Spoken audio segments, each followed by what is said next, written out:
एक सरकारी दफ्तर में क्लर्क थे, एकदम ईमानदार, कर्मठ और वसूलों के पक्के। दफ्तर के बाकी कर्मचारी घूसखोर, लालची किस्म के थे। हर काम के लिए आने वाले से रिश्वत लेते थे। रामेश्वर जी के घर में उनकी पत्नी सुधा और उनके 2 पुत्र थे, अविनाश और सौरभ।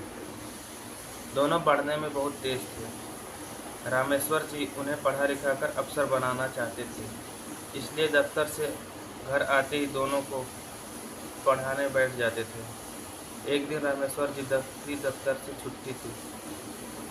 पूरे घर पूरे घर ने उसे दिन भर सफाई करने का ठान ली।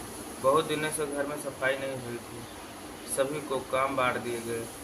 जैसे सुधा को रसोई साफ करनी थी, दोनों बेटों और रामेश्वर जी को बेडरूम और ड्राइंग रूम साफ करना था। सबसे पहले रामेश्वर जी और उनके दोनों बेटों ने ड्राइंग रूम को साफ कर दिया। उसके बाद वह तीनों बेडरूम में पहुंच गए। सफाई करते करते रामेश्वर जी ने बड़ा सा लकड़ी का बॉक्स निकाला, उसे साफ किया। यह देखकर अविनाश ने पूछा, पापा इसमें क्या है? यह सुनकर रामेश्वर जी ने कहा, कुछ नहीं बेटे, बस ऐसे ही कुछ पुराना सामान है। तब सौरभ बोला, पापा खोलो, इसे हमें भी दिखाओ क्या है इसमें। रामेश्वर जी ने गुस्सा होते हुए कहा, तुम्हें कहा ना कि इसमें पुराना सामान रखा है। जब तुम बड़े हो जाओगे तब तुम्हें यह मिल जाएगा, देखते रहना, अभी नहीं।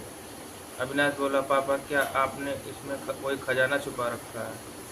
सौरभ ने उसकी बात का समर्थन करते हुए कहा, हाँ पापा, मुझे लगता है आपने हमसे छिपा कर पैसे रखा है और हम इतनी गरीबी में गुजार रहे हैं।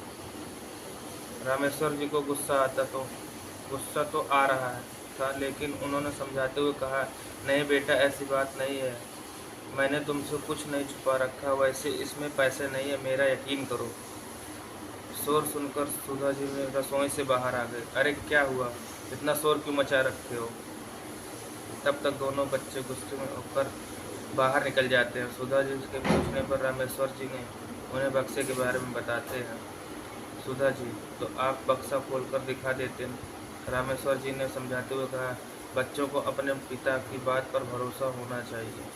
अब ये तो समझो ये बक्सा नहीं, तिजोरी है, और खबरदार जो तुमने इसके बारे में उन दोनों से बात की। दोनों मिलकर सफाई करते हैं। दोनों बच्चे शाम को घर वापस आते हैं। दोनों गुस्सा थे। अगले दिन ही जैसे दुनिया की बदल ही गई। दोनों कल तक जहाँ माता पिता की इज्जत करते थे, वहाँ आज दोनों नफरत करने लगे। अविनाश और सौरभ को लगने लगा कि उनके पिता ने बहुत दौलत जमा कर रखी है और हमेशा गरीबी का रोना रोकर उन्हें हर चीज़ के लिए मना कर देते।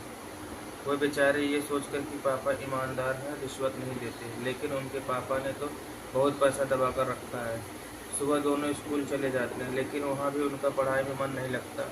इधर रामेश्वर जी भी जब ऑफिस पहुँचते हैं तो उनका काम करने में मन नहीं लगता। सुधा जी बेमन से घर में काम निपटा रही थी। पूरे घर का माहौल बदल गया था। दोपहर को दोनों बच्चे घर आते हैं। रास्ते में उन्होंने प्लान बनाया कि घर में जाकर सबसे पहले उस बक्से की चाबी ढूंढेंगे।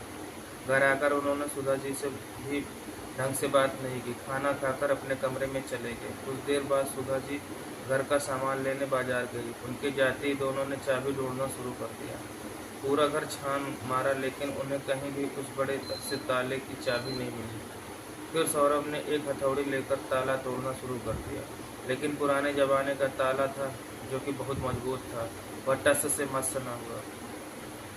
दोनों थक कर हार गए और मम्मी आने से पहले सब कुछ पहले जैसा कर दिया। शाम को रामेश्वर जी आए थे, बच्चों को पढ़ाने बैठे, लेकिन दोनों ने पढ़ने से मना कर दिया। रामेश्वर जी ने सोचा कुछ बच्चे नाराज हैं, कुछ दिनों में मान जाएंगे। इसी तरह कुछ समय बीतता गया, लेकिन दोनों बच्चों का गुस्सा कम होने की बजाय बढ़ता जा रहा था। अब वो दोनों नए कपड़ों खिलौने के लिए जिद करने लगे। मना करने पर वो अपने माता पिता को उल्टा सीधा सुनाने लगे। उनकी नज़र में माता पिता की कोई इज्जत नहीं रही। रामेश्वर जी इस बात से दुखी थे। एक दिन जब अविनाश और सौरभ सो रहे थे, तब रामेश्वर जी अपनी पत्नी सुधा के साथ घर छोड़कर चले गए। जब दोनों तो उठे तो मेज पर एक चिट्ठी रखी थी।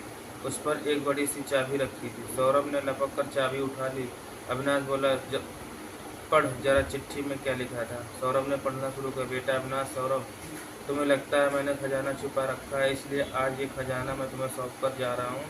हम दोनों ये घर और खजाना तुम्हें देकर जा रहे हैं। तुम दोनों हमेशा खुश रहना। यह पढ़कर दोनों के होश उड़ गए। अविनाश, ये हमसे बहुत बड़ी गलती हो गई। अगर पापा कुछ जोड़ रहे होते तो काम तो हमारे ही आता। सौरभ बोला, भैया चलो एक बार देख ही लेते हैं कितना बड़ा खजाना है। दोनों जल्दी जल्दी बॉक्स खोलते हैं तो देखते हैं उसमें एक डायरी रखी थी। दोनों उस डायरी को निकाल कर पढ़ते हैं जिनके उनके दादाजी ने रामेश्वर के लिए कुछ लिखा था। बेटा रामेश्वर, ये बातें जीवन में कभी मत उतारना, तुम्हारा जीवन खुशियों से भर जाएगा। कभी झूठ मत बोलना, कभी बेईमानी नहीं करना, कभी काम से जी मत चुराना, अपनों से बड़ों का सम्मान करना,